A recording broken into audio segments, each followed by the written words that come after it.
नमस्कार, मैं हूं जितेंद्र दीक्षित। पुणे में जो ड्रग्स का मामला सामने आया है उससे फिर एक बार चर्चा छिड़ गई है कि क्या महाराष्ट्र भी पंजाब बनते जा रहा है।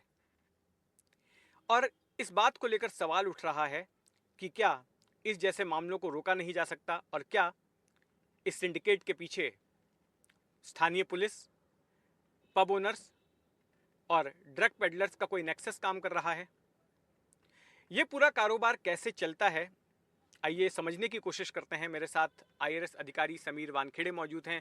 ये कुछ वक्त पहले तक ही मुंबई में एनसीबी के जोनल डायरेक्टर थे और इन्होंने अपने कार्यकाल के दौरान ड्रग्स के खिलाफ एक बड़ी मुहिम छेड़ी थी और कई बड़े ड्रग माफियाओं को हवालात पहुंचाया था, सलाखों के पीछे पहुंचाया था।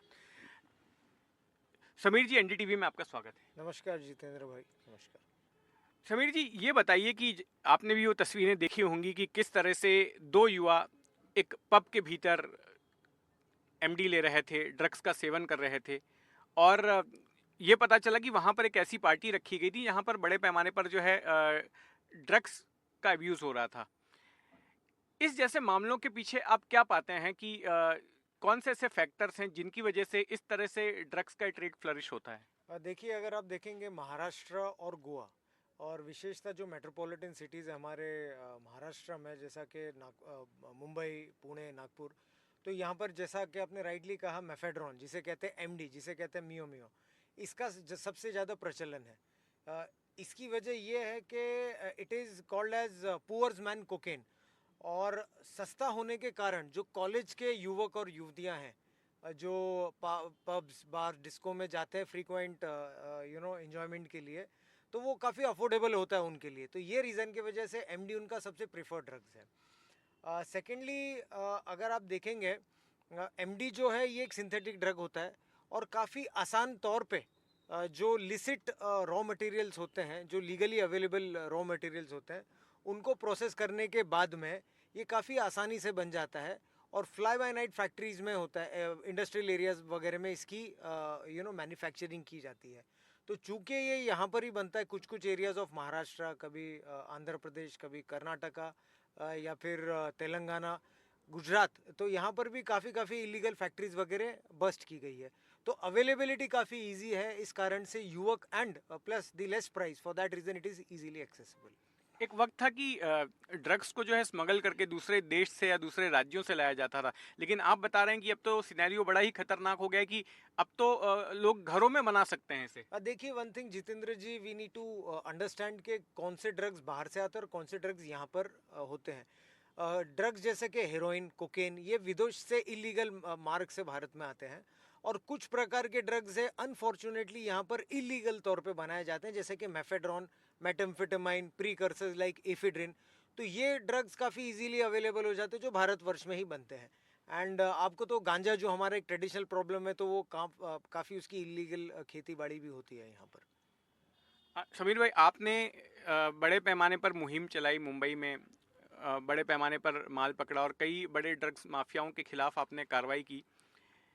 क्या इस जैसे मामलों में मिली भगत होती है, एक पूरा सिंडिकेट होता है, इसमें अलग अलग प्यादे होते हैं, इसमें स्थानीय पुलिस का भ्रष्टाचार भी होता है, जो पब ओनर्स हैं उनकी मिली भगत भी होती है, ड्रग पेडलर्स भी साथ में जुड़े हुए होते हैं। किस तरह से सिंडिकेट काम करता है उसको थोड़ा सा एक्सप्लेन कीजिए। देखिए, अगर आप देखेंगे तो ये जो मेफेड्रॉन स्पेशली, जो जो आप वीडियो क्लिप के बारे में जो मेंशन किया, काफ़ी अभी मुंबई पुलिस ने भी, पुणे पुलिस ने भी, lot many agencies like DRI काफ़ी रेगुलरली बड़ी बड़ी सीजर्स करते हैं, फैक्ट्रीज वगैरह बर्स्ट करते हैं।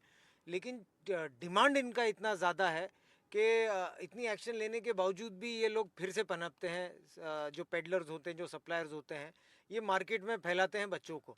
तो despite taking lot many strong actions. Secondly, ये भी कहना चाहूँगा कि इसमें जो इलीगल मनी होता है, ये बहुत ज़्यादा होता है, क्योंकि मैन्युफैक्चरिंग रेट और इलिसिट इंटरनेशनल मार्केट वैल्यू या फिर स्ट्रीट वैल्यूज़ की बहुत अंतर होता है। लगभग मैं कहूँगा कि लाखों करोड़ों में इन डिफरेंस होता है मैन्युफैक्चरिंग प्राइस में और सेलिंग प्राइस में।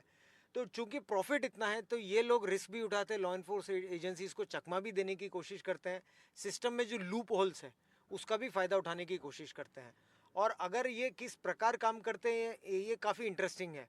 स्पेशली जो मेफेड्रॉन का ड्रग कार्टेल है, ये औरतों को भी यूज़ करता है, टीनेज लेडीज़ लोगों को भी यूज़ करता है। और ये ड्रग्स की ये विशेषता है कि इसका एक बहुत ही अनहोली नेक्सस है प्रोस्टिट्यूशन के साथ भी। बिकॉज बहुत सारे लोग इसका इसलिए भी सेवन करते हैं फॉर नफेरियस एक्टिविटीज़।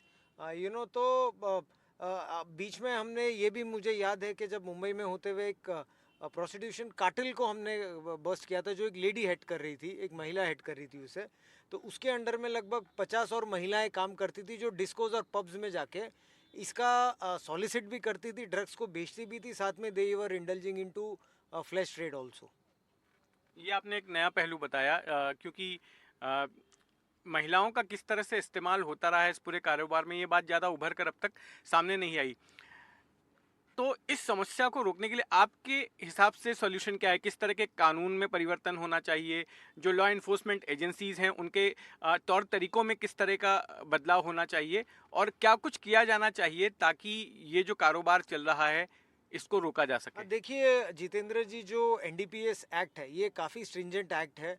जो हमारे लॉ मेकर्स ने इसे बनाया है, ड्रग्स की तीव्रता और ड्रग्स के श्राप को फेस करने के लिए काफ़ी टफ बनाया है। मैं यही कहना चाहूँगा कि देखिए, ड्रग ट्रेड को फेस करने के लिए, उसे मजबूती से रोकने के लिए हमें ट्विन अप्रोच की ज़रूरत होती है। एक तो एफिशिएंट लॉ इन्फोर्समेंट एक साथ में, the second way is awareness also. ये दोनों साथ में हाथ डाल के जब चलेंगे तभी ठीक होगा। नहीं तो अगर इंडिविजुअल अप्रोच होगा कि एनफोर्समेंट ही करते रहेंगे, अवेयरनेस नहीं होगा, तो it will be a failure. Similarly अगर only awareness is there and no enforcement is there, it will be failure. और दूसरी बात है कि मेरे पर्सनल एक्सपीरियंस से यही कहना चाहूँगा कि ड्रग्स केस या फिर कितनी भी मात्रा, यानी हमें यही नहीं सोचना चाहिए कि मैं सिर्फ बड़ा केस करूँगा, बड़ी क्वांटिटी करूँगा। लेकिन अगर जैसे कि रेसिडेंट एसोसिएशंस को प्रॉब्लम्स होते हैं, घर घर में छोटे बच्चों को प्रॉब्लम्स होते हैं, उनके पेरेंट्स को प्रॉब्लम होते हैं, तो हम इसे उतनी ही तीव्रता से देखें जो कोई भी कार्रवाई करते हैं, कि एक बड़े केस को जिस तरह से देखते तो सिमिलरली छोटे केसेस को भी देखना चाहिए।